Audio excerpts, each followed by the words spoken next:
Welcome, one and all, to another episode of the Fundamentally Sound Podcast. Now, today it's just me.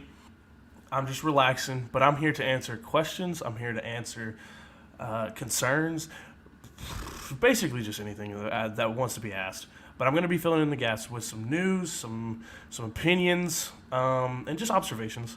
So, with that said, and with that being said, I just want to now intro the video, or yeah, the video. We'll see how this goes.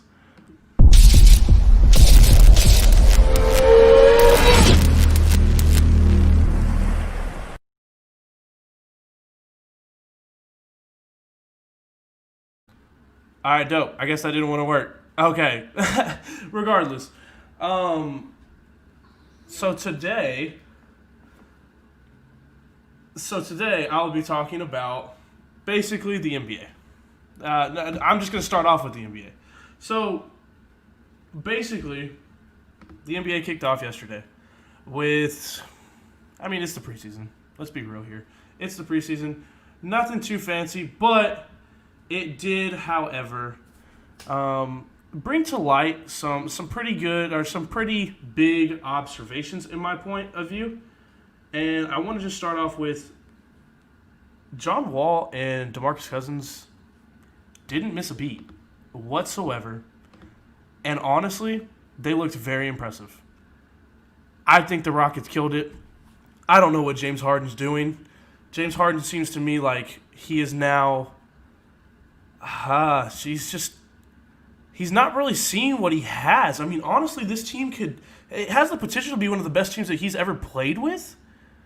And I just don't understand why in the world he would want to leave. Now, you could say, like, they're not contenders. You can say that, maybe, just maybe, they're not going to be as good as the past. But, me and John really kind of hit this on the head.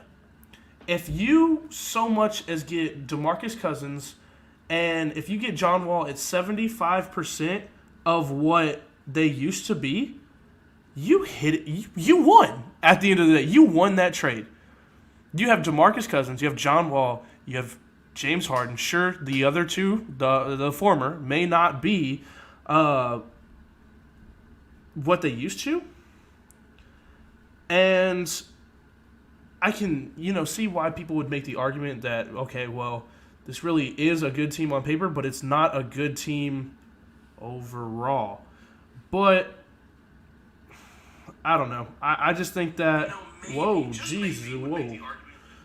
Hi, Sarah. Sorry. Hi, Sarah. But no. So I just lost my train of thought. Overall, what I'm trying to sit here and say is that DeMarcus Cousins, John Wall, James Harden, Eric Gordon, and then whoever else fills this spot. I think honestly they were hitting on something with Isaiah Hartenstein as their backup. It's just one of these things that James Harden has to see what he has in front of him and really just take what he's given. Because yeah, you can go to the Heat, for instance. You can go to the Heat. Let's just say they send the package of a lifetime. We're talking 2 first-round picks, 3 first-round picks. On top of that, you throw in Bam Adebayo, throw in Tyler Hero. And you're taking the guts and how should I say it? Like, you're taking the guts of that team and you're really just giving it to the Rockets to make them better.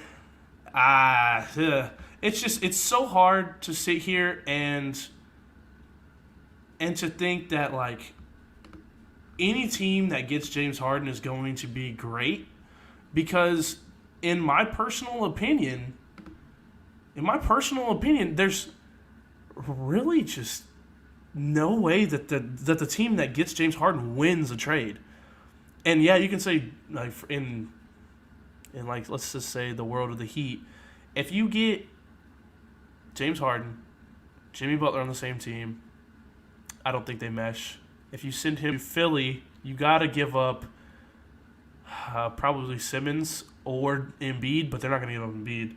So I would say probably Simmons. So you got to go with Simmons And that may work, but then you also got to throw in the bag in terms of first-round draft picks and probably Matisse Thybulle and probably all your other young prospects. So once again, you're ripping the guts out of that team, and you're just sticking to James Harden, and you're like, all right, good, go do your thing with this now shell of a team, and you're wanting to just expect production. You're expecting a contender. Like, I don't understand what people are thinking whenever they sit here and they think that whatever team James Harden goes to is going to be elite. The only team that would be elite would be the Nets, but the Nets are now not offering KD or Kyrie, and that's what the Rockets want. The Rockets aren't doing a deal unless KD or Kyrie are involved, and at that time, it's like, it's really not worth it because you're giving up KD or Kyrie on top of Karis LeVert, probably Jared Allen, and see, it's just you're giving away way too much to get a superstar who averages 35 points a game. But I mean, it's James Harden. He's carried worse teams in the past, so it's really just there's no win. There's no win in sight, in my opinion. Now, I gotta slip into my boys. The Spurs lost today. Just now, the game just wrapped up, and I'm at a loss for words because our starters played 24, 25, 25. Let's just say because DeJounte, DeMar DeRozan, and LaMarcus Aldridge all played and started this game and played those minutes that I just said. So 24 minutes minimum. While Oklahoma City started Shai Gilgeous-Alexander. The rest were bench players, and we lost by 13. I'm not saying it's going to be a long season, but oh my goodness gracious. What does that sound? Jeez, video started playing. That scared me. That reaction, honestly, was probably freaking hilarious. But it's not looking good. You can say maybe breaking off the rust, but I mean, we played up until the last day in the bubble, and it's not looking good. Patty Mills looked great, 9 for 16, 4 for 7, 2 for 2 in free throws, 24 points, 1 rebound. Yeah, Lonnie Walker, meh. Devin Vassell, 3 for 8, 2 for 4. That's our first round pick, ladies and gentlemen. 12 points, 6 boards, 3 steals, 1 block, 2 assists. Loved the kid. Looked great. +1 on the plus minus. That's fine. And a loss, if you're positive, that's great. I mean, put this into perspective. DeMar DeRozan, our star player, quote unquote, -10. Now, if you don't know what plus minus is basically plus minus is just to gauge how good a player is doing throughout the game. So, for instance, Jakob Poeltl put up a +11, meaning that he was 11 points better per possession than the competition. But so like whenever they were on the court, they're +11 points better on the court. It's hard to kind of wrap your head around. I understand, but just know that a high plus minus is very good. Low plus minus is all right, and just a negative around 0. So like -5, -1, -2. That's like okay. But if you have anything like -10 below, that's where you're kind of creeping into getting. You're kind of getting into the point to where it's just not. No, you're not cutting it at that point. Our first round draft pick last year, 1 for 4, 2 points, 1 rebound, no assists. Like this is just. We drafted Luka Samanic at number 19, right? Number 19, our first pick before. I'm blanking. Why am I blanking? Who did we draft after him? Son of a gun. Oh, Keldon Johnson. He didn't play tonight because he had an injury. Neither did Derek White because he had an injury. But we drafted Luka Samanic at 19 when we could have gotten him at 24. I mean, we could have gotten Keldon at 19, but instead we just let him slip to 24, which is great. Regardless, it was a good deal. But Luka Samanic played 12 minutes, shot 1 for 4. I'm excited for the kid, but he's not showing me anything in limited minutes to say that he deserves more minutes. So he's not a lost cause just yet, but I'm not liking it. I mean, I don't know. It's so tragic. It's just you could have gotten somebody else at that spot that would have produced immediately instead of just sat the entire year through the G League, doing the whole development process when usually people selected at 19 are just usually they're immediate producers. And if you don't draft an immediate produced player, then which we need, it's just you're building, and that's just not the smartest way to build, in my opinion. I mean, if you drafted Luka Samanic at number 32 or 30, my fault. If you drafted him at 30 or 28 or 27 or whatever, cool. He can develop for 2 years while your great team is contending for a championship. But you drafted him at 19. It's pretty high. Yeah. So, moving on. Paul George, 4-year, $190 million contract with the Clippers. Don't know what the Clippers are doing. Yeah. We'll see how that goes. If y'all didn't know, John Wall got traded for Russell Westbrook. So now Russell Westbrook is on the Wizards. The Wizards are some cheeks. I don't know how to say this, but they are some cheeks. I don't know. You go and do something like that. You expect to add Russ to then bolster your team, but it doesn't bolster your team. In fact, it just keeps you stagnant. You got John Wall, who is learning how to shoot, who can shoot. It showed last night. He can shoot. He can pass. And you were like, okay, so he's coming off an Achilles tear. He's not going to be what he was. I mean, still, he's a shooter. Russell Westbrook isn't coming off an Achilles tear, and John Wall can still shoot better than him. It's just so... it's just kind of upsetting, to see stuff like that. But then, the Wizards are expecting that they're going to increase or, they're going to do better, even though they sent a first-round pick with John Wall to Houston for this team. Or for John Wall, or for Russ Westbrook, my fault. No, it's not smart. It's not smart. Russell Westbrook was actually one of the least efficient shooters in the NBA last season, and that's a 100% fact. I don't care what anybody says. Russell Westbrook is a good player, good leader, but Bradley Beal should be the heart and soul of that team, no matter how you look at it. But one team that I'm excited to see this year would be the Pelicans. And I'm going to cap this off. I'm going to cap the NBA talk with the Pelicans.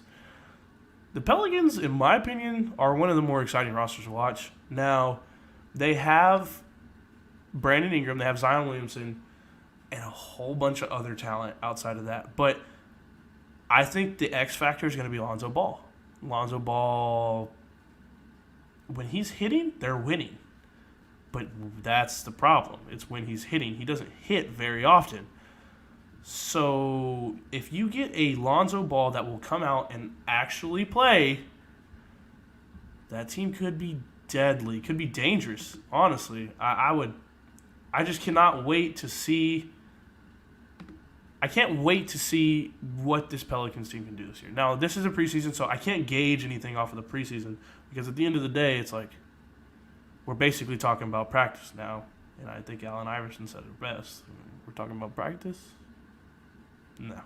So, with that being said, I think that so long as... I was like, that whole team based around me and your dad. Basketball. See your Uncle Jake. Did we... Bro, Brian, you're wild. Oh my God! Brian, I was actually looking forward to showing you how it was done. At that reunion, kind of. How should I say it? The reunion game that was supposed to happen. Yeah, I was actually gonna play in that, and I could not wait. Couldn't wait because I was gonna take your old self to town, but you got lucky, I guess. You got lucky at the end of the day because a little bit of embarrassment saved on your part. That's all I'm saying. But that's neither here nor there. I was actually really looking forward to that. And I actually miss playing basketball in general because I mean, I haven't played since COVID, and everything shut down in Dallas around March. No, sir, it wouldn't happen. Brian, I'm 23 years old. You're like 90. You're like 350, and I'm like 220. Solid muscle. I'm a big man. 6'3", Brian. Yep. That's yep all day, every day. I'd eat chumps like you for breakfast. Yeah, and I did say chumps. No, without a doubt. I did say chumps. Just know I'm not my dad, alright? I'm better than my dad, alright? Just is what it is. May not have showed in high school, but gosh almighty, alright? I'm a champion, okay?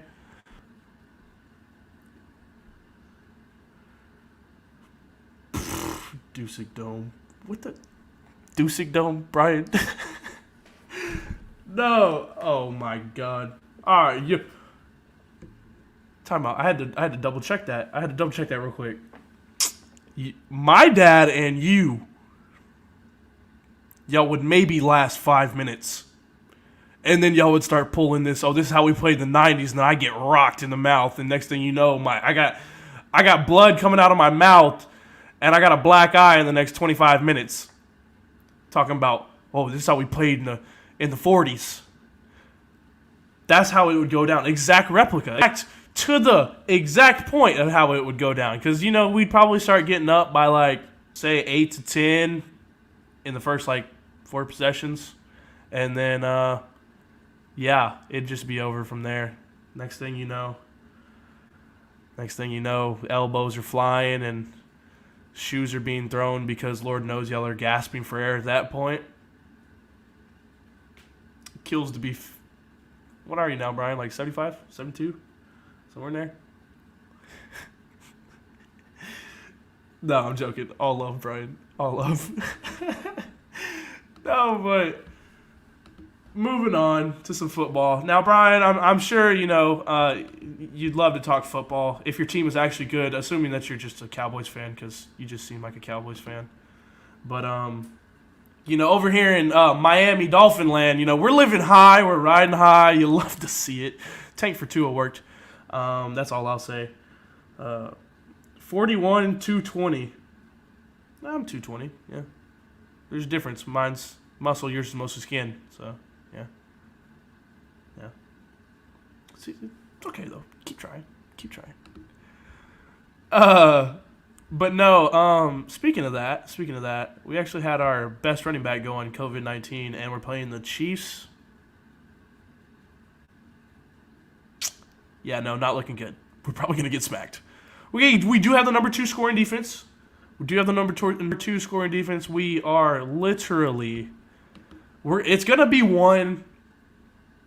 We're going to lose this game. That's just how it's going to come down. That's what it's going to come down to. We're going to lose this game because our offense is not going to put up enough numbers because I think we're missing 2 of our offensive linemen and our now top running back, who really wasn't a top running back to begin with, but he gets 100 yards on average, which is all you need in this NFL. I'm not believing in the offense, so I think we lose this game. It'll probably be 27 to 10, 27-14. I say it's really not that close, but we do put up one hell of a fight, and Xavier Howard gets an interception again. He's keeping the streak going. Top 3 corner in the league, without a doubt. Byron Jones, top 5. Oh, he came from Dallas, by the way. I don't know if you Dallas fans out there realize that, but he came from y'all. Y'all were stupid enough to let him go. Doesn't surprise me. Jerry's not intelligent.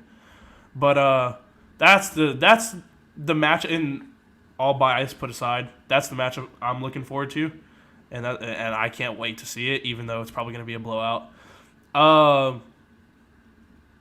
Moving on. Huge game this week is going to happen from Derrick Henry, probably going to win me maybe a playoff game or 2. I cannot wait because Derrick Henry is going to go off for 150 yards and 2 touchdowns like he does to the Jaguars every single time for some odd reason. I have no clue why. But I also expect Ryan Tannehill to have a really good day. He finally has receivers, and it shows. He He was a good quarterback, but just in Miami, it wasn't right for him. It wasn't the fit for him. Now they have a really good run game where it opens up the doors for him. He can now pass to AJ and he can now pass to AJ Brown as well as Corey Davis, who's finally beginning to show what he's got.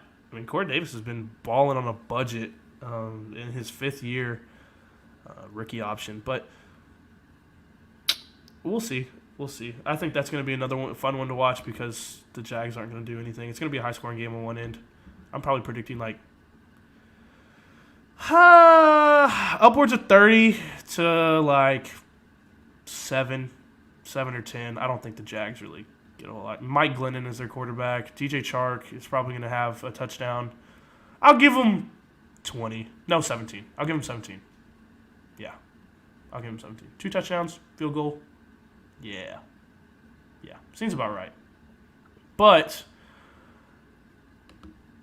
Daniel Jones is playing against the Cardinals. Wait, is that what it said? Wait, timeout. Go back. Wait a minute. Hold on. Hold up.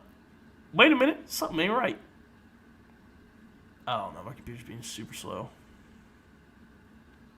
But regardless, if that's what it says, if Daniel Jones is playing, yes, Daniel Jones to start versus Cardinals, sources say.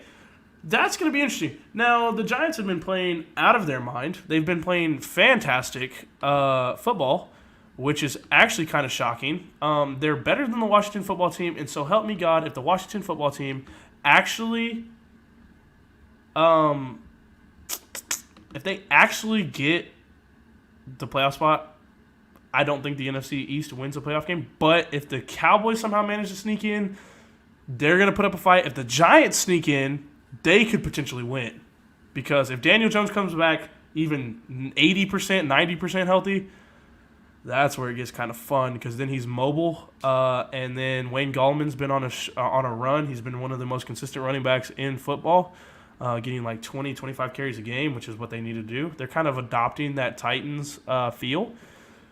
I'm loving it, honestly, in all seriousness. I enjoy watching the Redskins. My fault. The Washington football team. Sorry.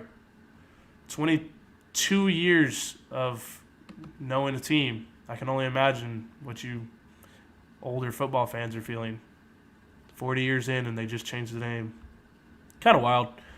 But, I mean, you kind of got to see the point behind it. It's not really a nice name for people of the Native American heritage. So, no. What were they saying? So, no, the Red Wolves. The Washington Red Wolves. Now, that'd be a dope name. Or and yeah, you can keep the colors, right? Keep the colors. Nobody whatsoever. Oh, hey, Dad. By the way, you missed it. Brian Dusek came in here saying that you and him would take me and a friend on a basketball court in his Dusek Dome is what he called it. And, I'm not going to really entertain it outside of that because he was just talking all kinds of garbage. So, anyway, Jeff, that fills you in. But anyway, moving on. Where was I? Oh, yeah, the Giants. Yeah, no, they look solid. James Bradbury is probably the best corner in football right now as of this season. And he's really been locking it down. Pass deflections, not really intercepting the ball too much, but he's been like Byron Jones for the Dolphins where he's put on an island and he performs and he gets his hand on the ball, he breaks up passes, he just does his job very, very well. And it's kind of like Byron Jones. Like, Byron Jones hasn't been getting a whole lot of love because Xavier Howard's been freaking balling out like crazy. But Byron Jones is still a very good cornerback and very important piece to this defense, and I love to see the guy play. Like, he's just good. I don't know. I don't know what else to say. But moving on.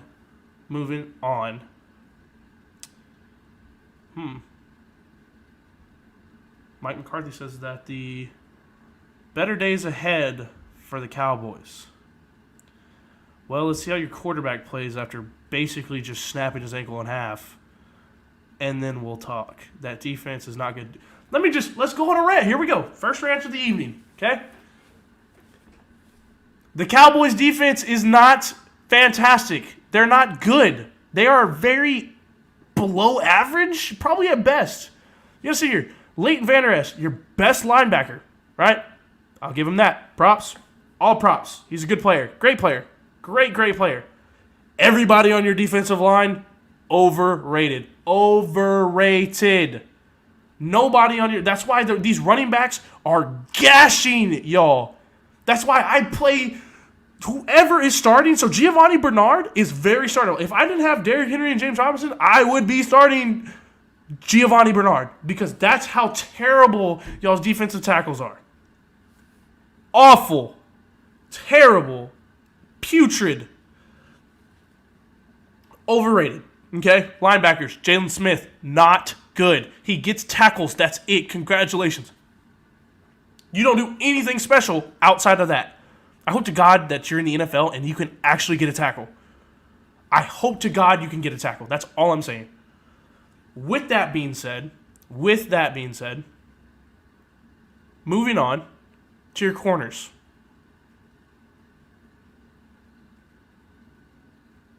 Yeah, you see the pause there? Because y'all don't have any. Moving on to the safeties. Well, y'all had Diggs. He's out. But y'all had Diggs. He's not good whatsoever. Well, no. Pause. He's good. He's just a rookie. Few more years, he may develop into a nice, solid corner one. But aside from that,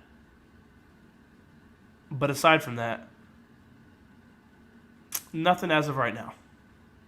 Safeties. Once again, non-existent. No secondary, and surprisingly, y'all's secondary is playing better than y'all's defensive line, who has DeMarcus Lawrence, earning a stupid big contract. Pitiful. Just so pitiful.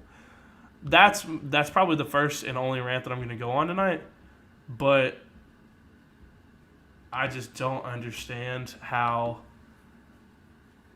I don't know. I just don't understand that team. You have the biggest draw in the world, and the biggest pool, in the NFL, you want to go to a certain amount of teams. Texas or the Dallas Cowboys have a big pool in free agency, and you're usually bad to where you get good first round picks or decent first round picks. So I just don't understand how this team's not doing good. I don't. Who knows? Maybe next year. Next year, this is y'all's year. Next year's our year, as every Cowboys fan would say. So let's move on to some NCAA football. Then I'll probably call it after that. What have we been streaming for? 24 minutes? Not bad. Yeah, so probably after college football, I'll probably just wrap it up. Arizona got stomped by Arizona State last night. They didn't really look fantastic. My boy John, shout out John, he's been on here several times. My boy John said it best himself, as we were talking literally not 20 minutes ago, or not 40 minutes ago, whatever it was.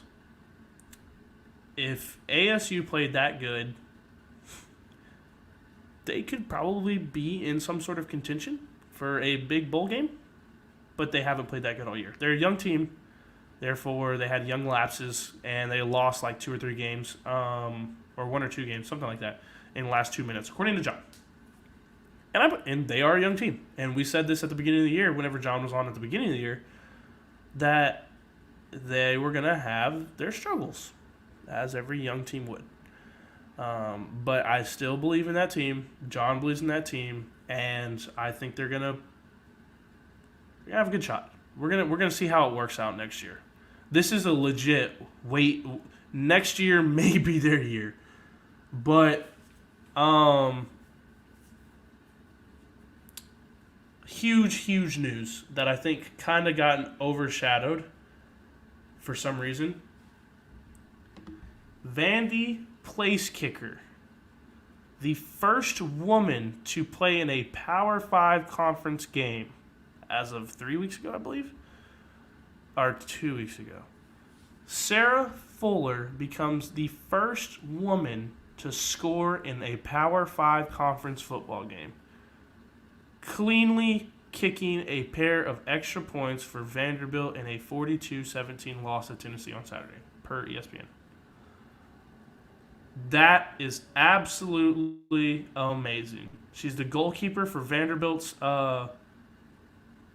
SEC team. She actually won, I think, a ring with that team, an SEC championship ring, which is freaking ridiculous because, I mean, you would usually assume that any other player on the soccer team would go, but, like, I would have never expected a goalkeeper to go. Not saying she doesn't have a leg, but, yeah. I would not expect the goalkeeper to go. I would expect any other player to go. Maybe not a defensive player, but yeah. It just is what it is.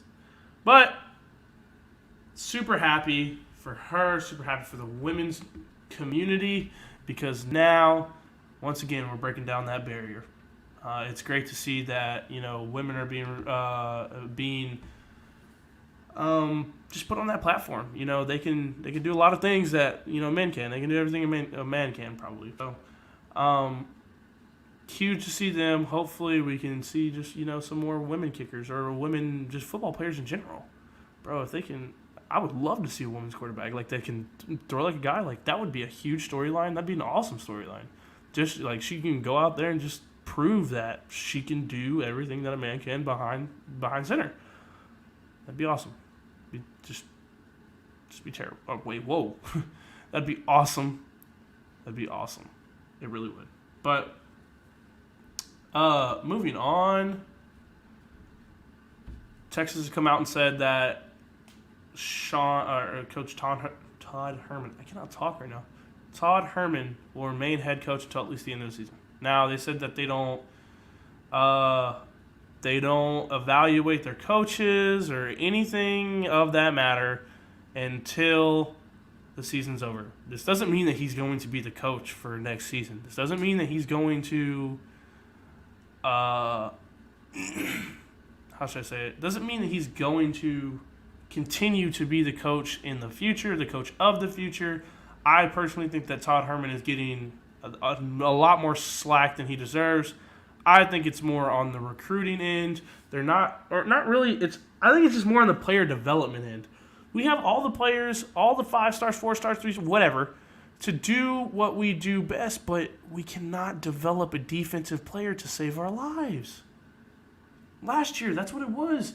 Defense just killed us. I say us because I'm an avid UT fan. It just got to the point where, like, against LSU, we were going shot for shot. We could just do everything that LSU could do. But at the end of the day, their defense got one more important stop than UT did. So I'm really not worried about it. I'm going to leave it off with this. In probably the most famous rivalry game, I would honestly, okay, the most famous rivalry game that nobody ever talks about, Army-Navy, the Army-Navy Bowl. Now, Army-Navy literally has been like, they've been a huge rivalry for decades. And we're talking, it was right here per ESPN, it was the first meeting between the teams at West Point since 1943. That's how far back it goes. Like, 1943 is the first time that Army-Navy met at West Point since then. It was moved to Michie Stadium from its customary site in Philadelphia because of COVID regulations, per ESPN. Now, they shut out they were 8-2. They may get into the top 25. 8-2, it's kind of a long shot, but this is the first time that they had won by a shutout. First shutout since a 27-0 victory in 1969, per ESPN, and have won 4 of 5 against Navy, which I think last year with Malcolm Perry at quarterback was their first, Miami Dolphins wide receiver, it was their first win in 5 years. Navy's first win in 5 years. So they had lost all 3 games played previously at West Point, including 13-0 in 1943 during World War II. That's kind of crazy that they still played. But Navy still leads the series 61-53 and 7 ties, which I don't doubt it. Usually Navy's the better team, without a doubt. But with that being said, I wanted to hop on here and say, hold on. Okay, so Drew, let's see what Drew said.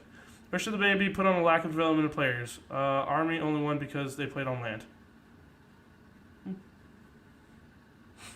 Yeah, but, I mean, Navy's usually the better team. Sure, not of recently. I mean, the Black Knights have been pretty good. I think they've sneaked into the top 25. Maybe a couple years out of the last 5. I'm not too sure. Don't get me talking on that one. Where should the blame be put on the lack of player developments? I mean, you can't just put it on. You can put it on the head coach. You can, but I mean, at the end of the day, there's skills coaches. There's your quarterback coaches, your running back coaches, O-line, etc. I just don't think our defensive coaches are doing their job correctly. I think that Todd Herman does a great job of getting players to the team. I think he's a very good recruiter. I think that even showed at his time at U of H. But you could definitely put blame on Todd Herman. But at the end of the day, I just think that he's an offensive-minded coach, and the offense usually doesn't falter when it's a complete offense. This year, we had some kind of younger, in my opinion, wide receivers, because we lost Colin Johnson, Devin Duvernay, our 2 main receivers, our 2 leading receivers, and Brennan Eagles was the remaining one, but he was a freshman last year, sophomore this year. Didn't really step up as much as I thought he did, that he would. I thought he was going to be kind of a dog, but the connection really just wasn't there. I thought Tart Black was going to be so much better coming from Michigan, but he was like, He's okay, very average to subpar. But it's, I don't know. You can kind of, bro. I know what you're talking about. Yeah, I know what you're talking about. Believe me. But no, yeah, I think you can put the blame no matter what, no matter how, no matter where. The blame will always be put on the coach, on the head coach. But there's always more to it, and I think that's can be said for a lot of everything, like a lot of programs. But it's only when they're fired that you see who really was the problem. So, like in the case of like Bill O'Brien this year in the Texans, it was Bill O'Brien. Like, clearly, now the Texans have gone on and freaking become dogs. Like, you know, they're reliable even whenever they don't have their 2 number 1 receivers, or just their main receiver. Yeah, and then they lost Kenny Stills because they released him. But yeah, you got Brandon Cooks and Kiki QT. Yeah, but they're still looking good. I mean, David Johnson's now went down. Duke Johnson was there, and I mean, just is what it is.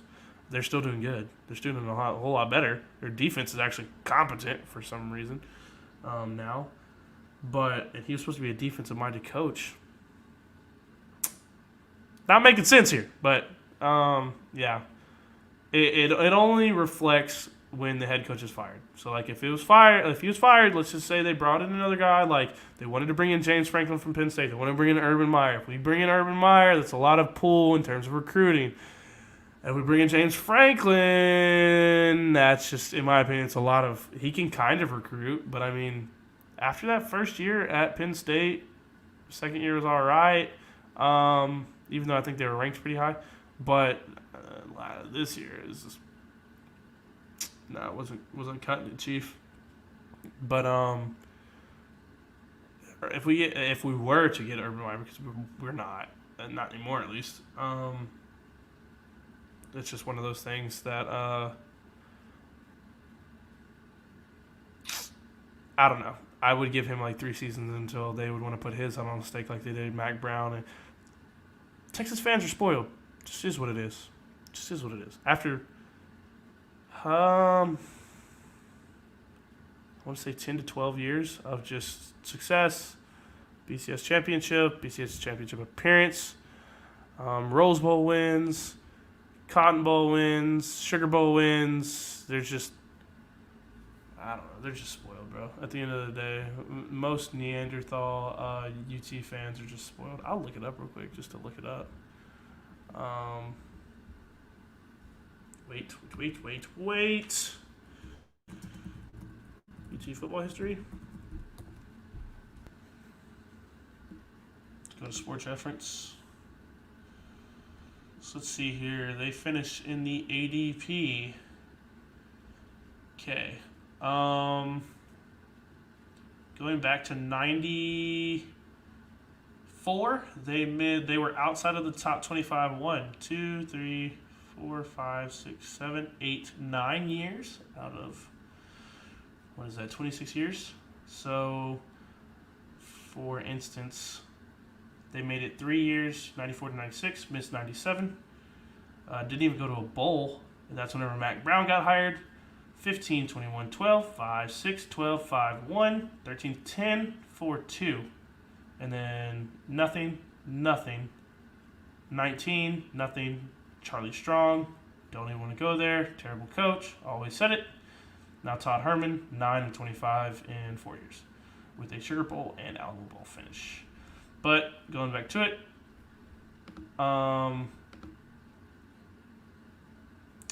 since 94, like I said, Sugar Bowl, Fiesta Bowl, yeah, that's a pretty high bowl in my opinion. Sort of. Nah. I don't know. Fiesta Bowl maybe. I think yeah. Cotton Bowl, 2 big bowls. Cotton Bowl. That year they finished 6th. So yeah, Cotton Bowl. Rose Bowl they finished 5. Rose Bowl, that was a championship year. And then BCS championship, and they lost that year. They finished 2. And then yeah. So yeah. They got a lot of Alamo Bowl wins. 1, 2, 3. Wait, they lost. My fault. They lost the last one to Mac Brown. Yeah.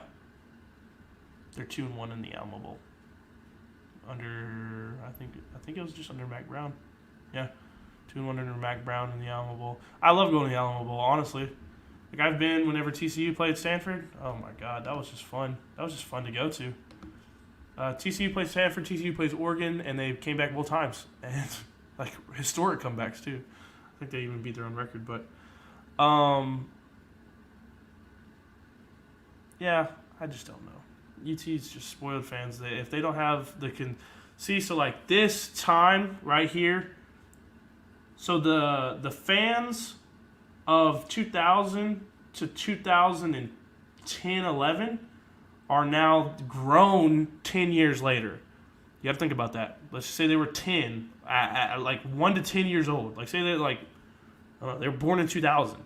10 years old, and then now 10 years later, 2020, I don't know, you grow up your whole life like I did at 5, at 6, 5, 1, 4, 2. You're living high. You're living real high. I mean, you're in constant for 2, 4, 6 out of 10 years. You're in the top 5, top 6, top 5. And even then, you're top 10, top 15, throughout that entire duration. Like, it's just one of those things. And, like, I'm just a UT fan to where I can look at it now, 2020, and I'm just like, let's not fire Todd Herman.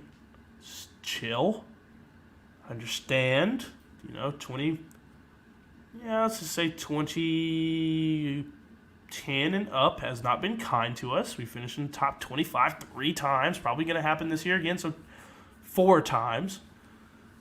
It's just, they got to be patient. They have to be patient. I'm patient. I'm just rocking it and just moving along, rolling with the punches. Really, that's really what it comes down to. Just got to roll with the punches. But yeah, that's my UT segment. I love the University of Texas football program, so I rock with it. And I love Texas A&M Corpus Christi basketball, women's basketball. Guys, I kind of have a lot of favorite men's basketball teams, so that one kind of varies in and out. However, that leads me into my next segment. The next time I go live, I am so happy to announce that my next guest will be none other than Southland Conference champion women's basketball player Emma Coleman O'Brien. You may know her as Emma Young. She changed her last name to Coleman O'Brien her senior year. Emma Coleman O'Brien. She will be my next guest. Excited to have her on. Good friend of mine for the last 4 or 5 years. And, you know, you're going to be able to get to hear her story like you did Enrique's. Which, by the way, thank you so much.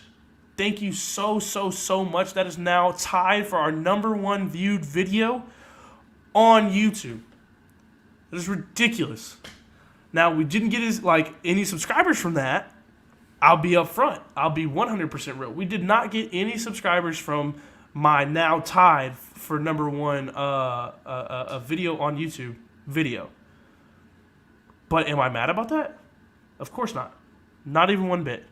I'm just looking at it like I really appreciate that all you people took the time to click on that video and to give it a listen. I really enjoyed having Enrique on. Great freaking story. If you didn't listen to it, go back, give it a play, because, wow, that was a great story that I'm sure a bunch of people missed out on. And it was just, I don't know, the guy's just inspirational story. So if you didn't, go listen to the Enrique Sanchez Jr. episode. The next one will be just as good. Like I said, Emma Coleman O'Brien. She will be on here. We're working around her schedule. She works late. I work pretty late. So, with that being said, she will be on the podcast next. She is a Southland Conference champion. Multiple conference all-team conferences. So, honorable mention, second team, first team. And she has set so many records in program history that it is actually, thank you so much, Jim. I really appreciate it. Really appreciate it. But she is multiple all-conference teams. She has set multiple program records. Has an amazing story. And her mom is the Lieutenant Governor of Kentucky. So again, another cool thing and cool fact about her. But she's going to be on the episode next. I really appreciate everybody who, stayed, listened, and just overall, just if you hit the like button like I'm getting right now from my wonderful girlfriend and her family, I really appreciate you. Y'all are awesome, because now all I see on YouTube is just nothing but love and likes from my girlfriend and her family. So shout out to Jim, shout out to Sarah, shout out to my girlfriend Haley. Y'all are all absolutely amazing. And Doug, I'm not even going to answer that question. But be sure to be tuning into my next stream, which I'm probably going to try to schedule for Tuesday. But she is sending me her schedule, so we're working around that. But Sunday, I will be recording an episode for Spotify. If you don't already, and let's just say you do have Spotify, the Fundamentally Sound Podcast, THE, Fundamentally Sound, FUNDAMENTALLY, Sound. If you don't know how to spell sound, I'm sorry, but podcast. Really would appreciate it if you hit that follow button. And just at the end of the day, I will be recording episodes probably once to twice a week for that platform. Currently, let's see, I think next week I for sure have one scheduled out for Tuesday morning with probably Drew. Shout out to Drew. He wants to get back on the podcast. I'm more than happy to have him on. Always a valued member, always valued opinions. And then the last one will probably go maybe Thursday with probably another guest. I enjoy having people on. That's just is what it is. I enjoy having people on, and I enjoy seeing the reactions, the views, and the likes. So be sure to hit that like button on this video, and be sure to hit the subscribe button. And I will see y'all next time. Thank you.